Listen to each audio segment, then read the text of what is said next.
So now after the wonderful talk by Rao sir, it is like अपने बच्चों को car नहीं संस्कार देने चाहिए. I think one of the key points that we have learned from this. Now we have one more wonderful panel discussion, and the topic for the same is graduating from no planning to financial planning to wealth management. This panel discussion would be moderated by Deepak Jain, Director AFM India. We Hi. have eminent speakers among us. We have Rao sir once again, Head Investor Education and Distribution Development, ABSL AMC. We have Mr. Deepak Mehta, Head SIP Multi-City and Retail Banking. We have Mr. Gaurav Goyal, National Head Sales and Distribution, Principal Mutual Fund. We have Mr. Dharmender Satpathy, Founder, Next Level Education. I welcome all the dignitaries to today's platform of AFM India's 8th Annual Wealth Management Convention. A very warm welcome to all of you, sir. We are honored to have you here on this platform. Thanks a lot. Thanks a lot, Dimple. I take over from here. We have a very distinguished panel, and we like to simplify money management and financial planning for you. Right. So we'll avoid using those jargons, and if we have a jargon, we'll simplify it and put it to you. So my first question is, what is the consequence of not planning? What would be the effect on a person if he does not do financial planning, and what is the starting point for it? And I would put this question starting with Mr. Rao. Okay, hi Deepak. Good afternoon. Good afternoon to my all friends on the panel. Great to see Deepak, Gaurav, and two Deepaks here, and Dharam Bhai. And it's an honor to be part of a wonderful panel. Good afternoon to everyone. It's great to connect with on plan to no plan to financial plan. Why we need to do. I think when I was growing up as a child, there is in my during the college school days, I have seen those emergency days and which people used to talk about it's compulsive family planning in those days. I think, but as we grow up now, that has become a part of the life. But what we are missing is planning for our finances. And why do we plan for our finances? Probably, if you fail to plan, your plan to fail. That's what people say about. अगर से आपको कहाँ जाना पता नहीं किधर भी गए कुछ फर्क नहीं पड़ने वाला है. That's where you need to plan. That is to give a destination. This is to accomplish your goals. Like शायद ज्यादा most of us ज्यादा समय हम ये देखते हैं आज की अखबार में जीडीपी के बारे में कुछ लिखा हुआ है, जीडीपी की कंट्रैक्शन हो रही है, जीडीपी रिवाइव हो रहा है, बट खुद की जीडीपी के बारे में जानकारी नहीं होती है. खुद का जीडीपी मेरे ख्याल से ये लगता है जीडीपी इज अपना गोल्स, अपना ड्रीम एंड अपना प्लान. अगर से आपकी जो गोल्स हो, आपका जो ड्रीम्स हो, आपका प्लान हो, उसके लिए प्लान करने के लिए फाइनेंशियल प्लान की जरूरत होती है. अगर जिसके साथ फाइनेंशियल प्लान की जरूरत, those who have not planned the finances well, it is a goal without the planning is wandering under the desert and you don't know where you are going. And minimal planning can help us one to budget ourselves to reach our financial goals and look after our finances and look after our families well or look after our loved ones later well. And it's also to control our expenditure.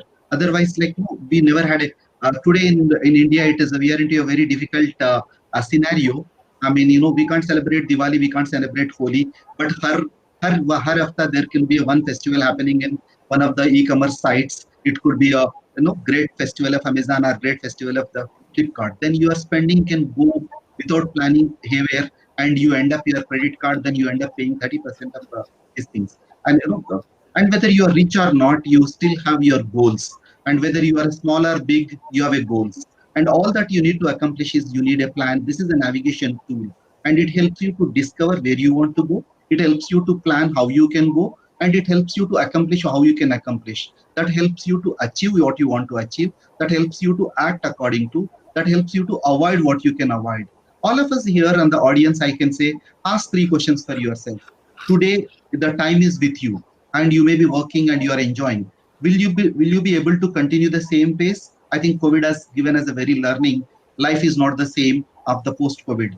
BC and AC is always undergone change. BC 2020 and AC 2020. Life may not be the same.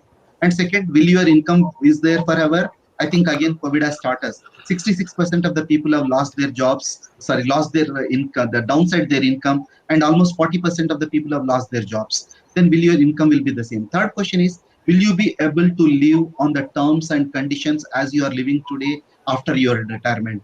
If it is yes, I think you don't need a plan. If you are saying these 3 questions answering, if there is When yes, then this is the time for you to look plan, and it is we live for today and plan for future. That's where the basics of the financial planning. It doesn't need it's a desorganized. I think my friend Dharam is there. He is one known for desorganizing everything, and Deepak runs across the country to promote SIP in a big way, and Gaurav is the one who is an ambassador to make this happening across. And you have Deepak Jain again. American Academy has done those financial planning basics very right. Probably they have taken that to the next level of wealth management. Short question, long answer, Deepak. Hope it's fine. That was great, sir. My next question is to the other Deepak apart from me. And the question is, what are the steps to financial planning? Thank you, Deepak. Am I audible? Yeah, we can hear you. Great. First of all, compliments. I saw your session earlier in the day, and I must say you were fantastic in your session. Of course, all the sessions were very interesting. Mr. Ahuja from RBL and my dear friend, Mr. Rao. Fantastic sessions. Compliments to American Academy of Financial Management. You're really doing a great job. On your questions on basic steps to planning one's finances, it's very much like using a Google map. First thing, you need to know where you stand. Second, and the most important thing, you need to understand where you want to go. If you know where you want to go, the map will tell you what are the various possible alternatives, various routes, what are the possible traffic jams which you will see in the various paths and how much time it will take. You have to choose one path. Choosing one path is drawing a financial plan, but it's not an event.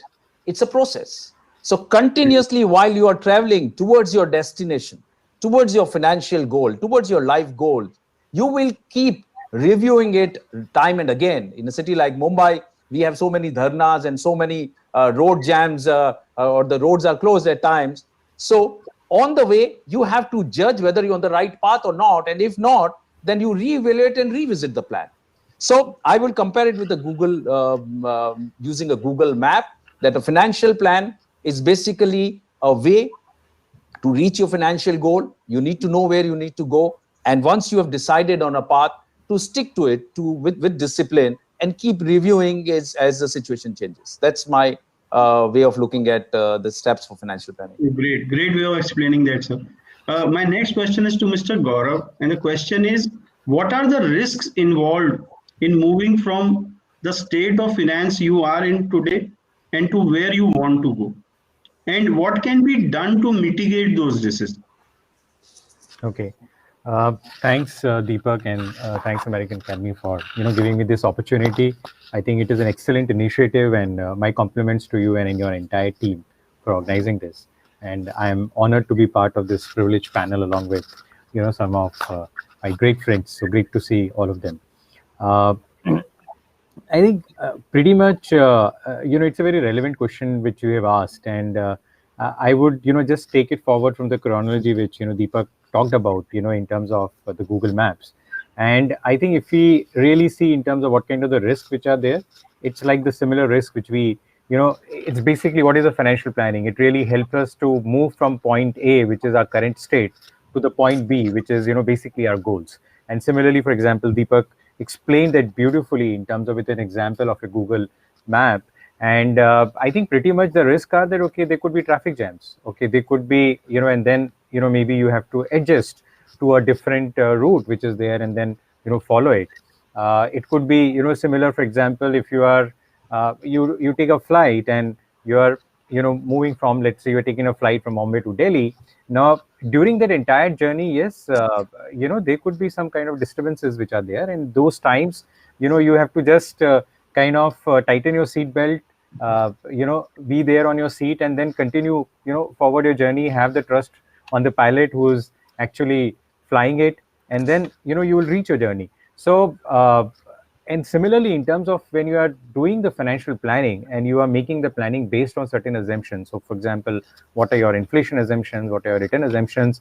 And I think, Rao Saab also clearly talked about, in his initial introductory remark, which is there that, there could be market volatility, which is there. And they could be, for example, you have a plan to reach your goal in 5 years, maybe, you are able to reach, there could be some, lag which is there. So you need to plan all that in the financial planning. And you need to be conservative to mitigate, all those risks which are there.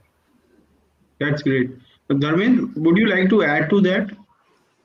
Well, the risks, whatever be the risks, I think if you do a proper financial plan, the whole idea of doing a financial plan is to be able to kind of mitigate the risks. And in my mind, financial planning is about getting the right amount of money at the right point in time for a good life and good living.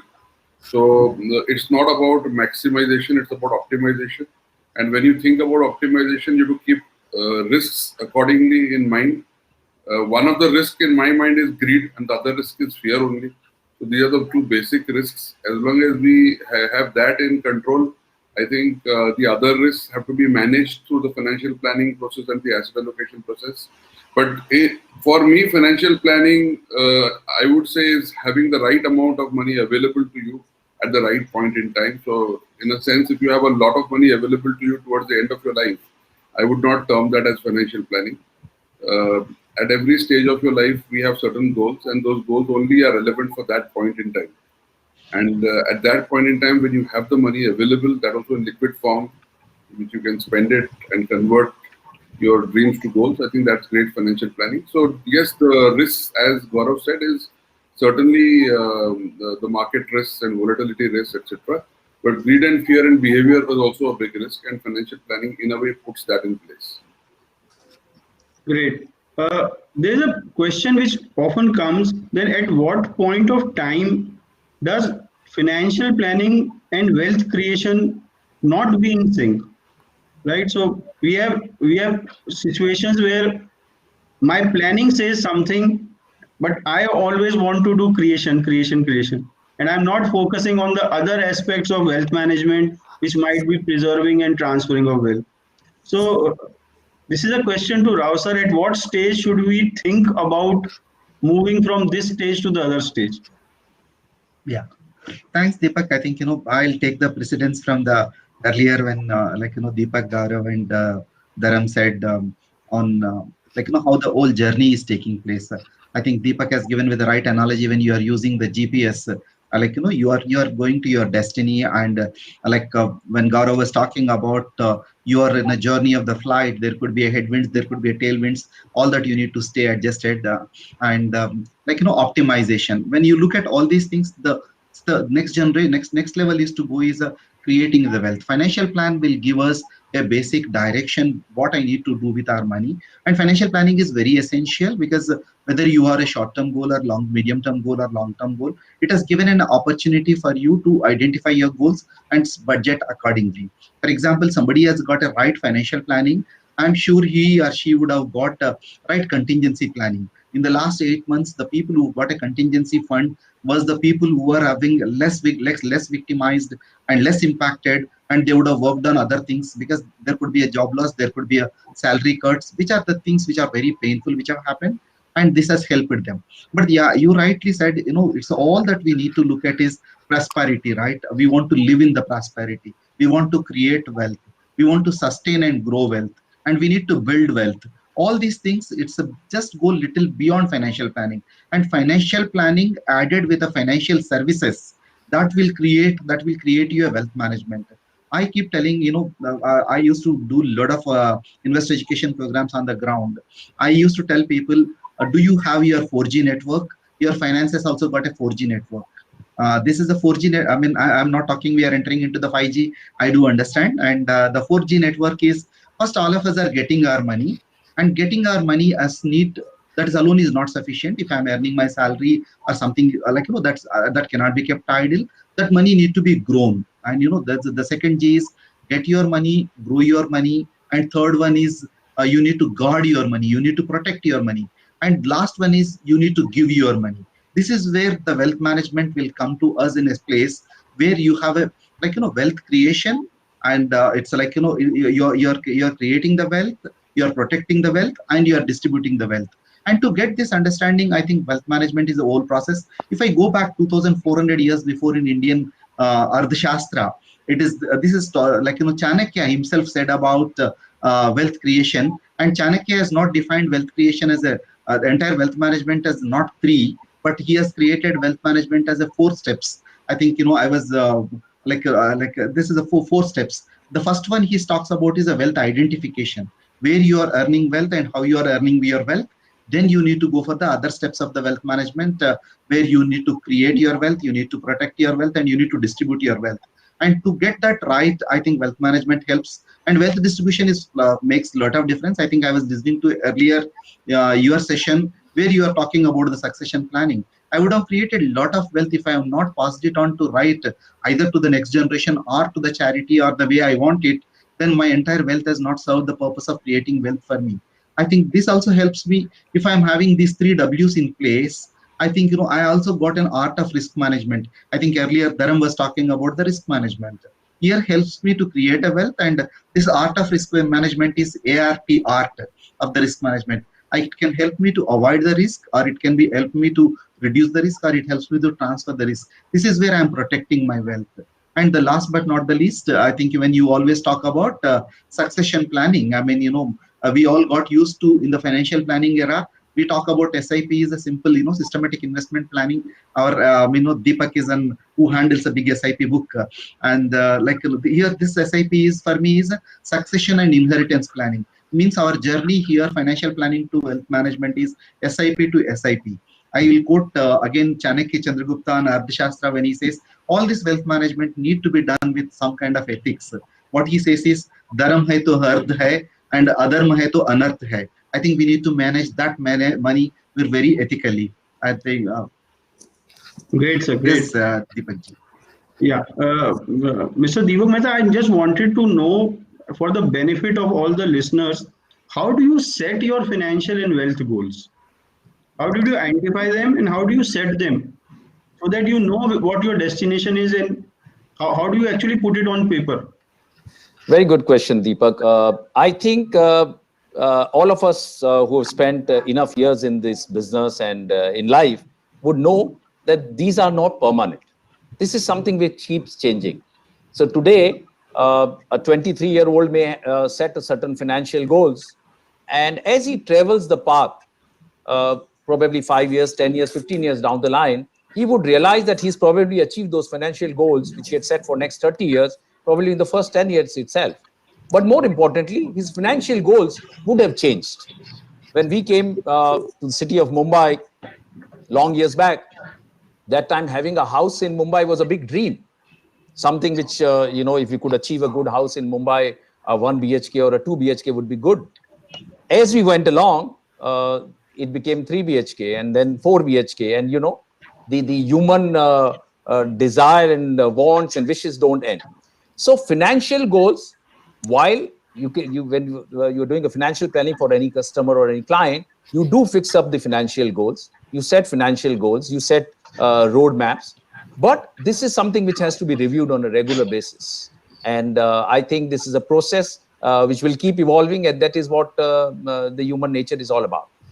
One more thing which I want to add is that wealth creation is a very important aspect of financial goal. It is a very important financial goal.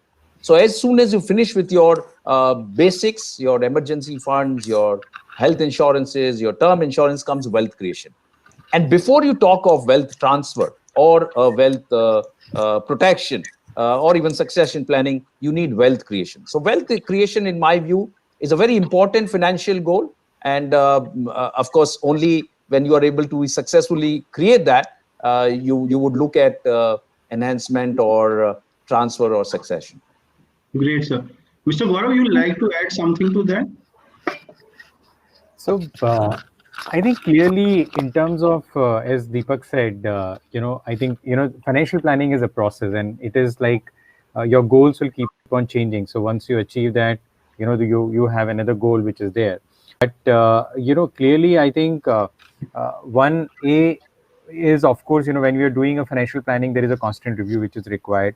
And, that financial plan needs to get adjusted with the new goals and, maybe to the new realities which are coming there. And, it can change. You have education goal. When you started, it was, X, goal which we wanted to achieve. But by the time, as the time progresses, you are feeling that, okay, it will require X plus Y. So that will require, those kind of adjustments, in terms of the financial planning. And so that is a continuous process.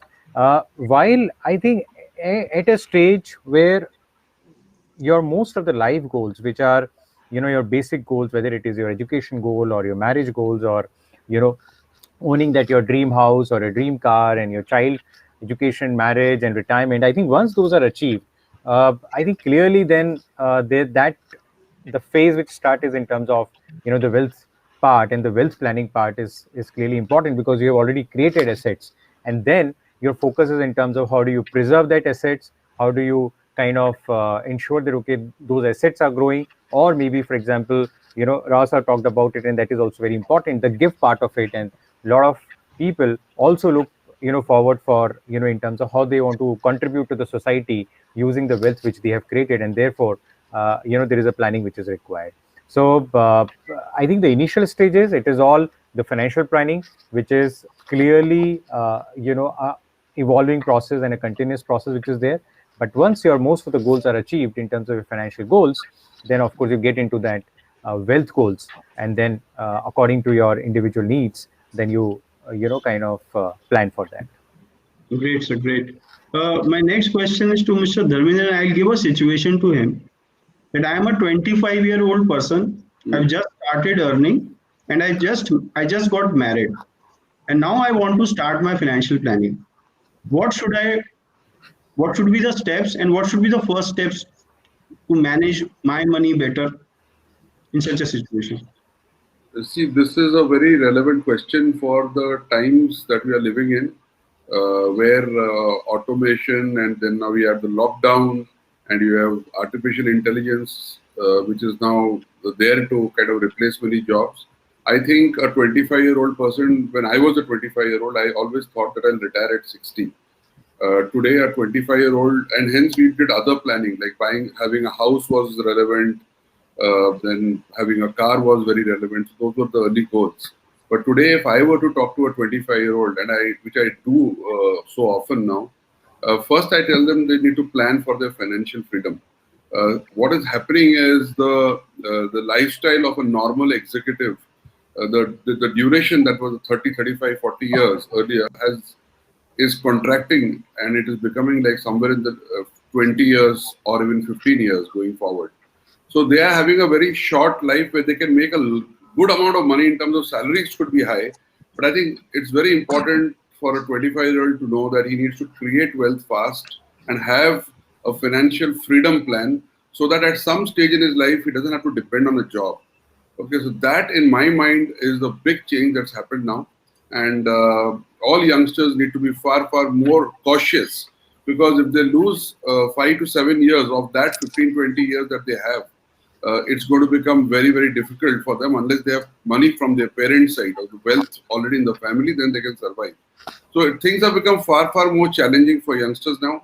And however, if they are under proper guidance, they can certainly be well off, and they need a lot of guidance today, because losing time in between 25 and 30 is far, far more harmful right now than it was earlier. We could really be a bit relaxed in the past when I was growing at that age. But today one has to be very, very careful. You need to have a financial freedom plan, which means that you need to manage your costs very well. Instead of splurging money, you need to manage your costs well. And if you're earning well, be mindful of it, that this is not going to be for next 25, 30 years. So that would be the main thing that I would keep in mind. If I'm very good in demystifying. If I can just add to what Dharmendra has said, I think he has made a very, very important point. And it's so where your and the other factor which is very important is that the life expectancy is is increasing, and now with all medical technology and advancement. So another challenge which is there is in terms of not only creating a retirement corpus, but creating a retirement corpus keeping in the mind in terms of the average life expectancy which is increasing. Great. So the problem is the problem of living long also is a challenge, and which you need to plan and think about it. Great. So, Dharam, I was asking, you are very good at demystifying the jargon. So, could you please demystify this jargon, financial freedom? So, we attained freedom in 1947. There are a lot of investors. You asking me this question? Yeah, any one of you can. Okay, can I take it? Yeah, please take it. Okay, so very good, very close to my heart, this concept. And I also personally love talking to youngsters, because Deepak, of course, all the people there on the panel are very dear friends. When we were young, we were not really, and KSR covered this in his talk also. We were not taught a lot of these things when we were young. And as a result of that, I'm very happy we all of us do that talking to youngsters. What is financial freedom? Financial freedom, as I see, and of course there can be differences on different approaches, there is an active income and there's a passive income. All the mutual fund distributors who are here, they're working, and what they're getting commission out of that is an active income. I'm working for UTI AMC, what I get salary is an active income.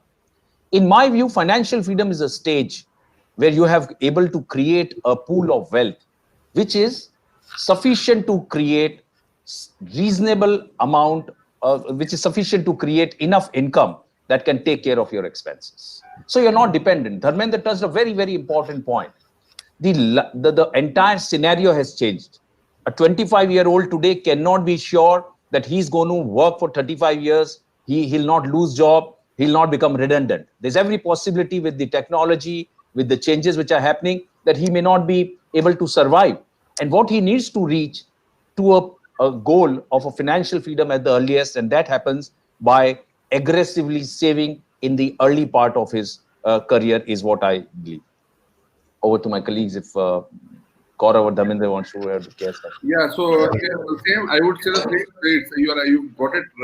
Your answer to that question is right, and I think because there are a lot of investors on the other side today listening to us, they may not know the word financial freedom, but financial freedom, in what he said, is right. Is the point in life when you do not have to necessarily work for money, and every person needs to reach that point at some stage. One can certainly earn money, one can certainly be successful, but you need to have that pressure off your head that in case I don't get a job, in case I'm not employed, I can still manage my life. And as Deepak said, longevity is going up on one side. The careers of human people is becoming more like careers of film stars and sports people, which is a much shorter careers. And hence even salaries are rising, no doubt. So that period is very important of wealth creation.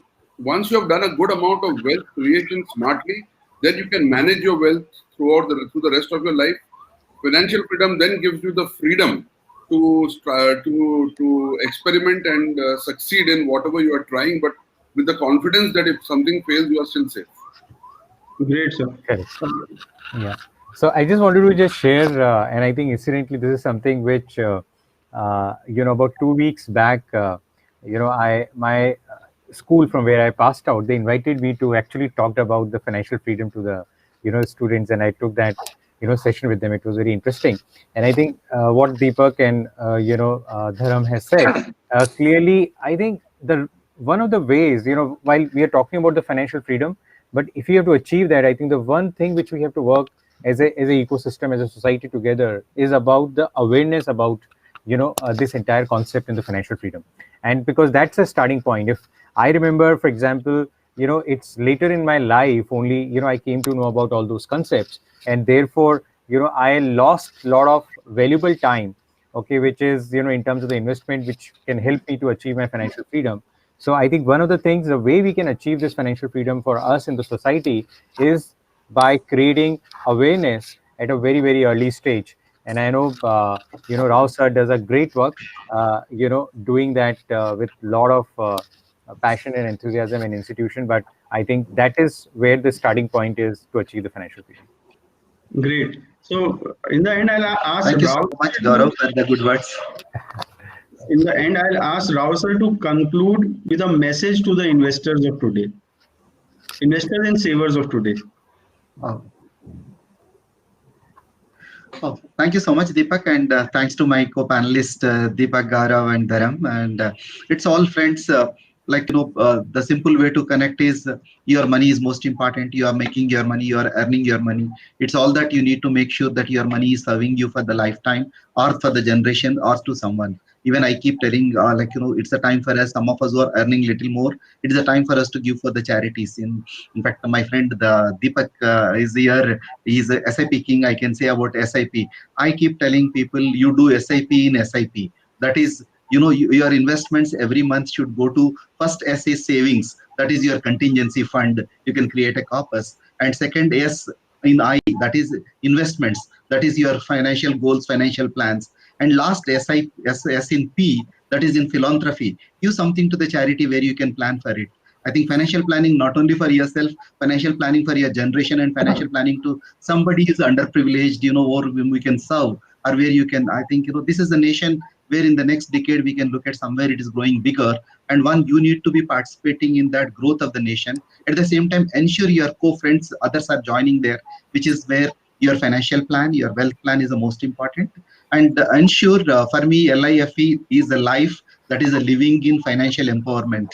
Ensure your financial independence or financial freedom. Have a conversation with your family. It is not alone. This afternoon you have joined. Let your Sunday lunch conversation with the families on what is the financial planning, what is the wealth planning, and how you can educate your child, a session which we discussed earlier, and how you can have a financial freedom, where my friend Gaurav, Deepak, and Dharam is explaining about financial independence. I think this is where you need to live. And as we invite 2021, I think 2020 looks like a very tough year for us. And let us learn from that COVID. Corona will go away. Let Karuna come in 2021. That is what you need to give it back to the society, and do that financial planning as a ethos, and take wealth management as a mission for yourself. Create a wealth. And those who have not created, I wish you create a wealth. Those who created a wealth, please do protect it. And those who created and protect, please try to distribute something to the society, to you also beyond your families. I think I wish you all the good luck, and stay safe, stay wealthy, and stay healthy. Thanks a lot, sir. That was the best conclusion I have seen to a panel discussion like this. Thanks a lot, sir. Thank you. Thank you all. Thank you. Thank you so much. Yeah, thanks to all. All the speakers, we have one question here, sir. If we can take the question from the participant. Yeah, sure. Sure. Talking about financial freedom and talking financial education, with our children, there's one question I think most of the parents face this. So Mr. Prem is saying, my son is an MBBS student and is largely focused on his studies and therefore no inclination towards financial planning. How should I guide him? So if we can give few tips to the parents who wish to talk about financial education to their children, it would be great if our people can take this question, sir. Sure. You want me to take it, Deepak? Yeah, sure. Go ahead, sir. Okay, so Mr. Maheshwari, one good thing is that your son is focused on his studies. That's very important. And if he becomes a good doctor, all he would need to know is how to become a good doctor. Most of the financial planning can be outsourced to professionals. Like health is important, and for health, he would go to a doctor. For financial health, he will go to a financial advisor. But at this stage, what is important for you, again, as some of my colleagues just said, on a dining table, on a normal discussion, you can pass on the basic, and very, very important lessons of finances. Say, for example, income is not the same as wealth. A lot of people mistake this, that people who earn a lot of money are very rich. In fact, it's contrary. A lot of people earn a lot of money, but they spend more than what they earn, and they are not wealthy. So a basic lesson, India has been a society of savers. We are slowly, of course, with the new generation losing that aspect, but we have been a society of savers. Our ancestors also were having fantastic financial planning tools and financial knowledge. For example, the gold which we buy on Dhanteras or Akatej is nothing but a semi-annually STP in gold. So what is important is the basic lessons. You could discuss about your finances with him on a dining table, but let him focus on his career. If he becomes a good doctor, I'm sure we'll be able to get him to a good financial planner as well. Thank you so much, sir, for answering this. Rao sir, you have been teaching us SIP, SNP, Life, and ABC of money. So I'm sure participants have already learned from it. I request if you can add few lines to this so Mr. Maheshwari can be more comfortable and all of us can learn even more. No, I think Deepak has done. It's a phenomenal answer from Deepak. I fully agree with him. And all of us. There is a time we need to invest in our education. There is a time we need to invest in our money. When somebody is investing in education and the professional, a good health doctor, and we have a number of wealth doctors across the country who can take care of his wealth, and they can manage well. And any of our MFDs and RIS can serve him much better, and they can create that wealth for him. I wish him all the good luck, and it was fantastic. Thank you, Rao sir. One of the participants is asking if you can refer one book which they can probably read and understand more on financial freedom, on achieving financial freedom. If you would like to refer any book, sir. Dharmendra Satpathy ji. I would say that read whatever Warren Buffett writes. There is more than book. If you search in Google for quotes of Warren Buffett and his principles, I prefer reading that way than reading a book. So there are so many great people. Just read their quotes, read their notes, read their points. Google makes it so easy. So I am a shortcut reader that way, sir. So, Here is a book coming from Deepak Mehta. No, so if it is for a young person, I would say maybe he can start with Rich Dad, Poor Dad, and once Yes. you've read it, Exactly. this is a very good book, The Intelligent Investor by Benjamin Graham. Of course, this is Bible for all of us. It's a fantastic book. There are many books, and what is important is to develop an interest. So initially, I would say a lighter book, something like a Rich Dad, Poor Dad. I think Rich Dad, Poor Dad is what I would. Yeah. Since you reminded me of that, that's the right book. That's So there absolutely. is another book which people should read, and that's Don't Retire Rich, which talks about another angle of retirement. And I think people should read it, not young ones, but at least people who are in their 40s and 50s should at least read it. Right? It talks something more about retirement than we know retirement. And it actually talks about what retirement should mean to you, because it's more about, not about means, but it is having meaning in retirement, which is more important. And it talks about creating that meaning in retirement, which is more important than having means, because that meaning decides what kind of lifestyle you'll have post-retirement. If I may add just one sentence here, Dharmendra did touch upon this point also. The life expectancy, which is, for example, right now 6 of us are on this panel, and you'll be shocked if I make a claim that at least 4 of us will survive beyond 100 years. And if you think that's a joke, we will come back again maybe after 20, 30. Sir, What I'm trying to tell you is that when people like, there's so many people who are at 90 and 92 and 94 today, when they actually were born, the expected life was probably 50 years, 55 years. So don't be surprised if we all live so long, and retirement, the whole concept of retirement is changing. You will be living so long that you really need a proper corpus. And as Deepak rightly said, that you should not retire. There should be a new meaning in retirement. You should be focusing on probably society if you have enough wealth. So Deepakji, just to add to that, there was a tradition in England. When a person reached the age of 100, the Queen of England used to write a letter saying that I wish you a long life. Last 5 years, she has stopped doing that. You'll have to push it to probably 110, 120 now. In fact, yeah, Deepak, I think, it so happened, and there is a book which has come from one of the professors from London School of Economics, by name Professor Linda. There's a book called 100 Years Work Life, which is truly selling what Mr. Deepak Mehta said is we are all, 100 years work life. It's not just a life, 100 years work life. Means somebody can live, the person who is born this year may likely to work for 100 years. It means, it's a much beyond.